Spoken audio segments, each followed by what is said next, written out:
Israel, kenapa tidak dibinasakan Allah dia? Kenapa tidak dimatikan Allah? Kenapa tidak dibinasakan Allah SWT? Kaum Ad mati, hancur. Kaum Samud mati. Kaum Madian mati. Kenapa yang terlaknat ini masih hidup? Pertanyaan ini pernah kutanyakan kepada guruku di Al-Azhar, Syekh Muhammad Jibril. Syekh Muhammad Jibril, kenapa Allah tak binasakan Palestina? Kenapa Allah tak binasakan Israel di Palestina? Apa kata Syekh Muhammad Jibril? Kalau Allah membinasakan Israel, lalu kau masuk surga pakai apa? Allah biarkan mereka hidup supaya kau berjihad di jalan Allah. Tapi bukan berarti selesai acara ini kau beli tiket ke Palestina. Belajar engkau serius sampai doktor, sampai profesor, lalu dengan uangmu, dengan hartamu, dengan ilmumu, kau akan menolong saudaramu di Palestina.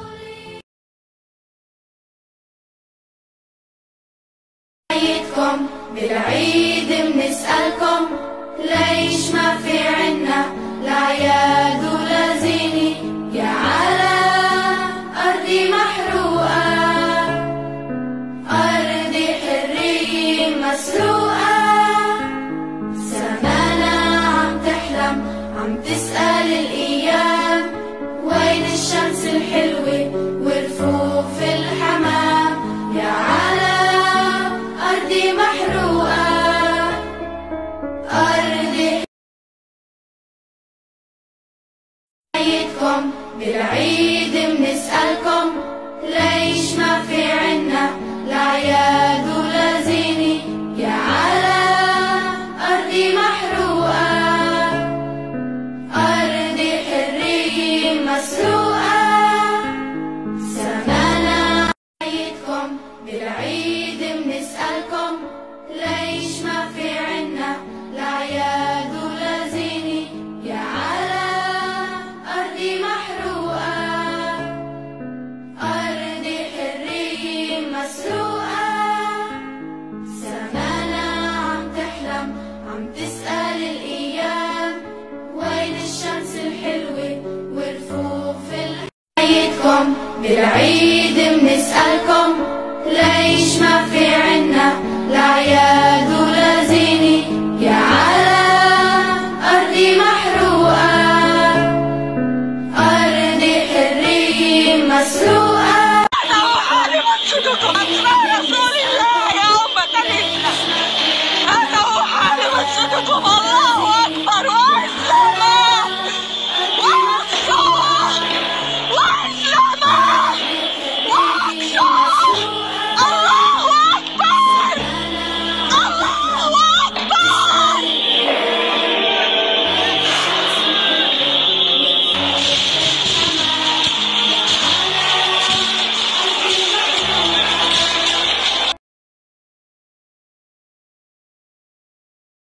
عيدكم بالعيد بنسألكم ليش ما في عنا الأعياد ولا زينة يا على أرضي محروقة أرضي حرية مسروقة سمانا عم تحلم عم تسأل الأيام وين الشمس الحلوة ورفوف الحمام يا على أرضي محروقة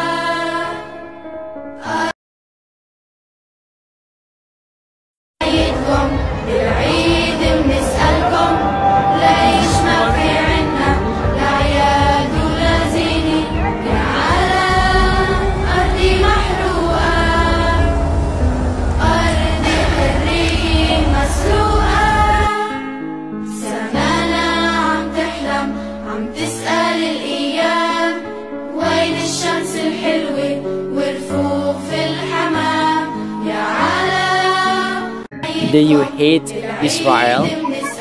Hate. Sure. Okay. Yeah. But I support Palestine.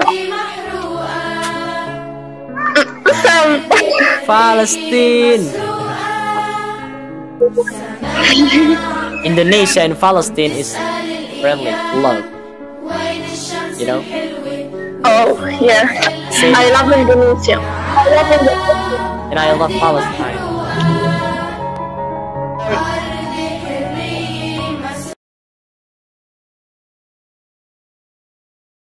Presiden Indonesia Joko Widodo kecam aksi kekerasan yang dilakukan orang Israel terhadap warga Palestina. Jokowi mengatakan Indonesia mengutuk tindakan tersebut dan mendesak Dewan Keamanan PBB untuk mengambil tindakan atas pelanggaran berulang yang dilakukan oleh Israel. Indonesia akan terus berpihak pada rakyat Palestina. Kalau presidennya aja memihak Palestina, jadi ini anak siapa ya? Kalian yakin ini orang Indonesia? Kalian yakin ini manusia? Gak hanya Presiden Indonesia, Presiden Turki Erdogan juga turut mengecam tindakan yang dilakukan Israel. Erdogan mengatakan Israel negara teroris yang kejam, menyerang Muslim di Yerusalem dengan cara yang biadab tanpa etika. Kemudian diikuti dengan Arab Saudi, Mesir dan juga Kuwait yang mengecam tindakan biadab yang dilakukan orang Israel. Buat kalian yang masih mendukung orang Israel, mending kalian gak usah ngaku-ngaku jadi orang Indonesia, karena gak ada orang Indonesia sebejat kalian.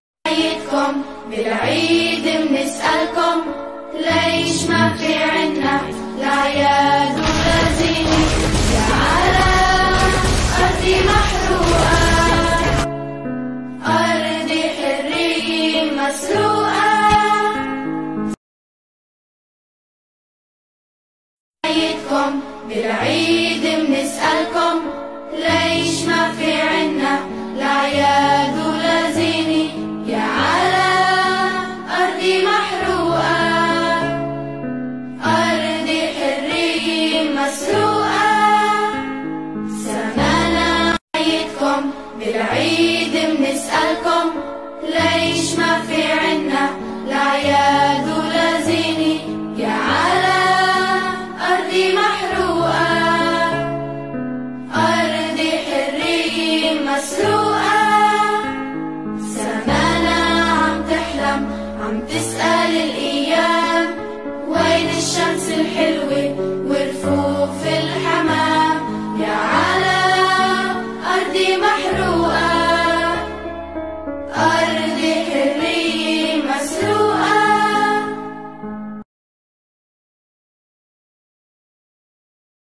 عيدكم بالعيد بنسألكم ليش ما في عنا الأعياد ولا زينة يا على أرضي محروقة أرضي حرية مسروقة سمعنا عم تحلم عم تسأل الأيام وين الشمس الحلوة والرفوف في الحمام يا على أرضي محروقة أرضي حرية مسروقة أرضي صغيرة مثل صغيرة أعطونا السلام أعطونا الطفولة أعطونا الطفولة عيدكم بالعيد بنسألكم ليش ما في عنا الأعياد ولا زينة Dari mana gelas? Mau lihat? Dia makiaje. Maturnun. كتبنا. نحن أطفال غزة نهنئ أخواننا الأمريكيين ونشكرهم على المستقبل الذي بنوها لنا.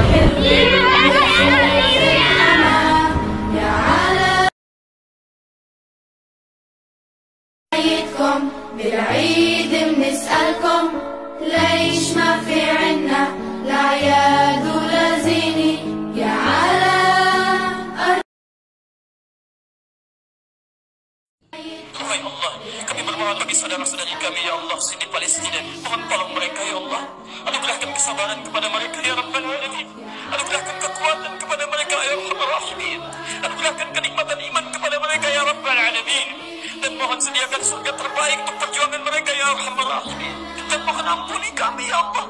Ringankan hisab kami yang tak mampu menolong mereka saudara-saudari kami ya Allah. Ringankan hisab kami yang tak mampu menolong mereka dalam kebaikan ya Arhamar Rahimin. Ya Allah, dan mohon ampuni dosa kami ya Allah. Mohon jangan hisab kami karena kelemahan kami tidak mampu mempertahankan Al-Aqsa.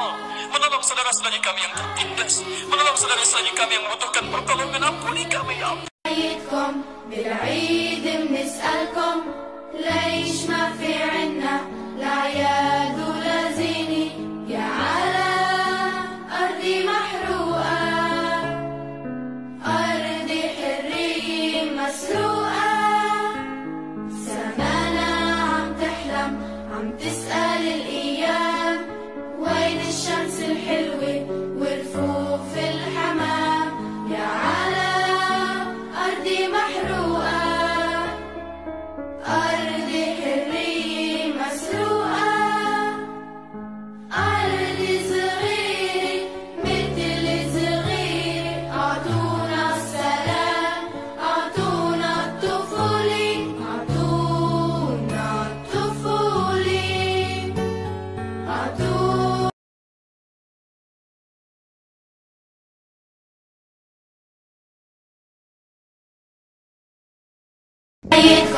بالعيد بنسألكم ليش ما في عنا لعيدكم بالعيد بنسألكم ليش ما في عنا الأعياد ولا زينة يا على أرضي محروقة. Masjidil Aqsa. Rasulullah salat menghadap ke kiblat pertama kali ke Masjidil Aqsa selama 16 sampai 17 bulan. Ya. Mereka ingin segera menanamkan pengaruh mereka ke dunia dan ingin segera mendirikan istana bagi Dajjal yang mereka tunggu-tunggu. Tapi bagaimana bisa? Status Yerusalem belum jelas menjadi milik mereka. Maka mereka gunakan mulut Donald Trump untuk melakukan hal semacam itu. Dan maka Donald Trump pun mengucapkan apa? Israel ibu kotanya ada di Yerusalem. Today I recognize that Jerusalem is the capital of Israel. Maka ketika itu terjadi, mulailah mereka berupaya untuk menghancurkan kiblat kita yang pertama, dan ini digantikan dengan sinagoga Yahudi. Ini rencana mereka. Mereka akan menghancurkan Masjidil Aqsa dan mereka akan gantikan dengan sinagoga Yahudi. Inilah gambaran yang mereka yakini tentang istana Nabi Sulaiman yang dulu dimiliki Nabi Sulaiman. Mereka bangun sekarang untuk Tuhan yang mereka tunggu-tunggu. Siapa? Dajjal. Nyaris sempurna. Apakah ini akan terjadi? Tidak, insya Allah. Demi Allah ini tidak akan terjadi. Kenapa? Karena ada kita Indonesia. Betulkah ada kita Indonesia? Baik, saya sampaikan bocorannya. Dari Sauban, beliau mendengar Rasulullah SAW bersabda, Inna Rabbi zawaliyal arda. Sesungguhnya Allah Tuhanku melipatkan bumi ini untukku. Hatta ra'aitu masyariqaha wa maghriba, sehingga aku melihat kekayaannya terbentang dari timur sampai ke barat. Wa atani al-kanzain, dan Allah memberikan dua pusaka kepadaku, al-ahmar wal abyad, pusaka merah dan pusaka putih. Wa anna ummati, dan sesungguhnya umatku saya belum mulku ma zawaliya minha, akan sampai kekuasaannya di akhir zaman dari timur sampai ke barat. Kebangkitan Islam dan berkuasanya kembali umat Islam dari timur ke barat dunia akan terjadi setelah pusaka yang berwarna merah putih ini menguasai dunia. Dan siapa kalau bukan kita Indonesia? Maka saya minta kepada generasi muda kita, berbagai macam tantangan politik di tanah air kita, dipersekusinya ulama, diperkebirinya hak-hak umat Islam yang memerdekakan bangsa ini, itulah ujian tes watar dari Allah, uji kelayakan dari Allah untuk kita. Pantaskah kita memimpin dunia? Maka siapkanlah hai kalian ke para pemuda-pemudi akhir zaman. Yang kita sambut adalah pertarungan besar yang mempertaruhkan reputasi para nabi dan rasul. Kalau dulu para nabi dan rasul hanya berjuang melawan kaum-kaum pembangkang, hari ini tanpa didampingi nabi dan rasul kita berperang melawan pasukan sang kampiun kesesatan. Mereka dipimpin langsung oleh Tuhan yang mereka sembah, iblis dan Dajjal. Ini adalah pertarungan paling bergengsi sepanjang pertarungan sejak peradaban dunia antara hak dan batil. Inilah yang diinginkan para nabi dan rasul. Ya Allah, tangguhkan ajal kami sampai umat Nabi Muhammad di akhir zaman. Saking inginnya mereka berjuang, saking mulianya pahala jihad di akhir zaman ini. Jangankan berjihad di jalan Allah ini, menghidupkan sunnah